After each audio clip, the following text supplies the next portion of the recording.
wabarakatuh. Saya mewakili KSU Bina Desa akan menyampaikan tentang perjalanan awal sampai akhir KSU Bina Desa yang bermitra dengan PT Tribahtera Serikandi.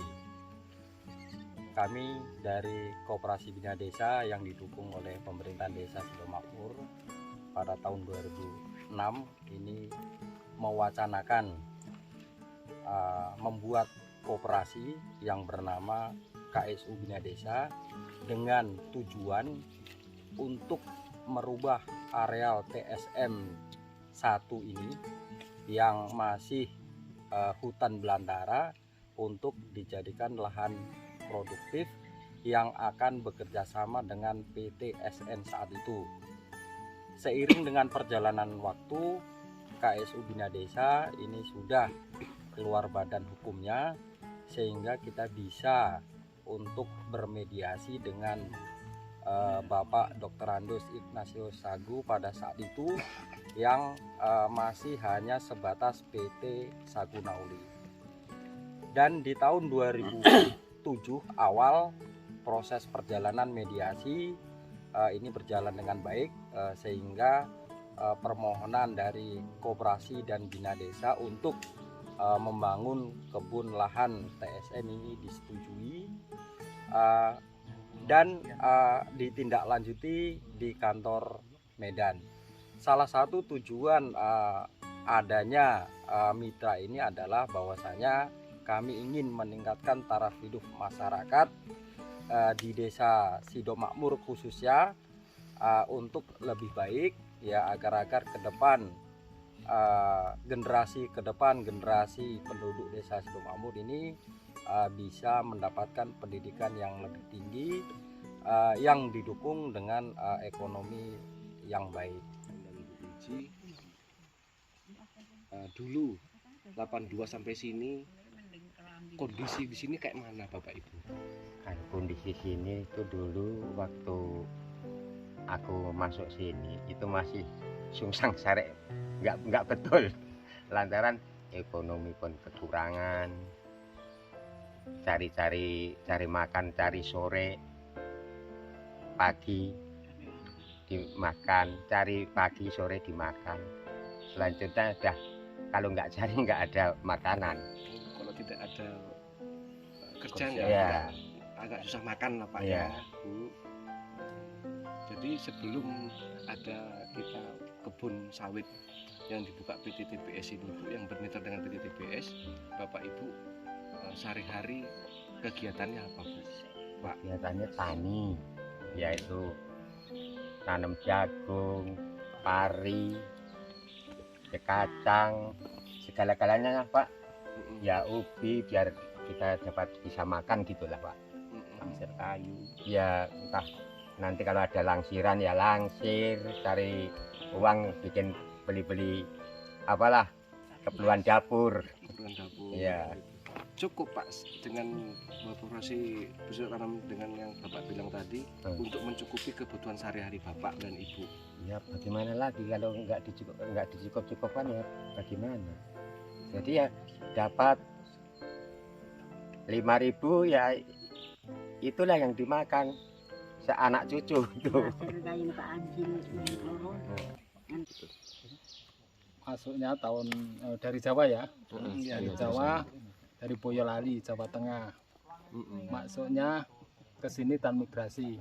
Masuknya tahun 1880. Sini transmigrasi waktu itu ya nggak berhasil. Sesudah masuk kebun kita berhasil dan cukup semuanya. Bisa anak bisa sekolah, bisa kuliah. Pak ya. Gitu. Jadi dulu masih sebelum ada kebun sawit ini Bu ya, plasma ini, berarti Bapak Ibu profesinya tani lah Pak ya. Tani. mencukupi hidup sehari-hari nggak Pak Enggak, Bu? enggak, waktu itu enggak, kurang-kurang, dimakan aja serba pas-pasan. Oh, dimakannya pas-pasan. Masih Makannya pas-pasan. Ya, kalau sekarang ini udah banyak peningkatannya. Kalau ini kan udah apa, anak-anak udah pada sekolah, udah pada lulus semua kan, udah ada banyak peningkatan lah sekarang.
ke peserta plasma masing-masing.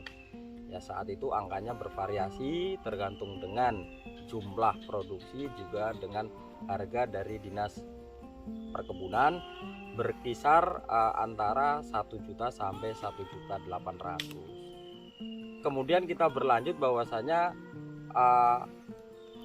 program kita ini sudah menuai hasil yang cukup signifikan di tahun 2018, tepatnya di bulan Agustus tahun 2018.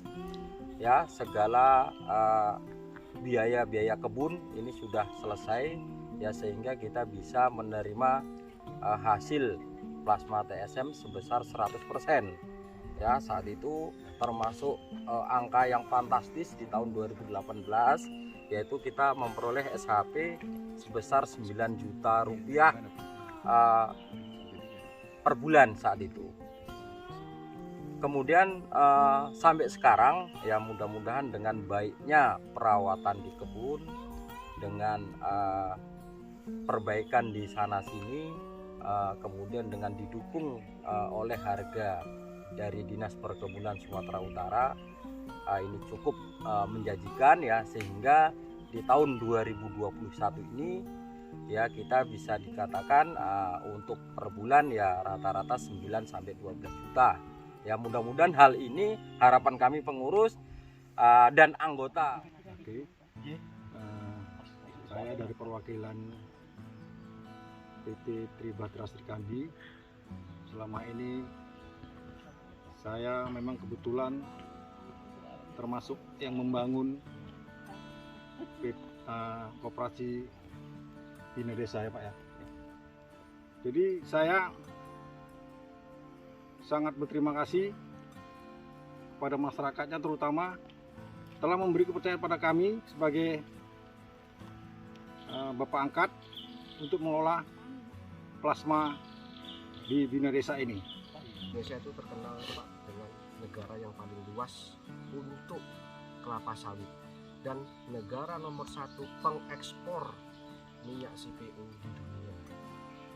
Tetapi secara kualitas kita masih di bawah negara tetangga kita yaitu Malaysia, karena mereka sudah bisa menyentuh di angka 8 ton CPO per hektar per tahun, sementara kita Indonesia baru di antara 4 sampai 6 ton CPO per hektar per tahun. Jadi inilah yang menjadikan kami pelecut semangat kami untuk bisa meningkatkan lagi kualitas, bukan hanya kuantitas. Jadi ini mudah-mudahan kami kedepannya lebih bisa berkreasi, berinovasi lagi, dan kepada bapak-bapak pengurus sekaligus atasan kami, jangan bosan-bosannya untuk membimbing kami supaya lebih baik ke depannya dengan tujuan mensejahterakan ekonomi masyarakat setempat. Dengan adanya kebun plasma dari mulai tanam sampai sekarang, apa yang Bapak Ibu rasakan untuk dari segi ekonomi dulu Pak?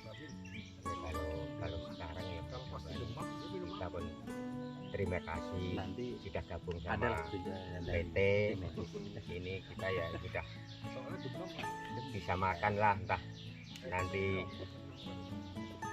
yang sedikit dimakan, yang sedikit disimpan untuk ragat besok kalau kita sudah nggak ada kan, Anak cucu. ya anak cucu itulah. Kalau yang penting itu anak cucu lah Pak. Jadi Bapak Ibu pesan dan harapan Bapak Ibu ke depannya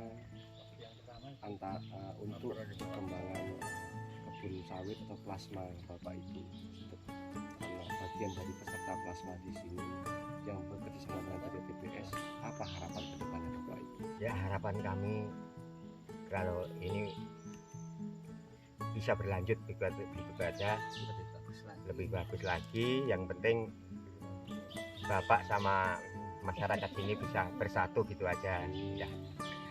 Udah lumayan itu Pak, dan terima kasih itu.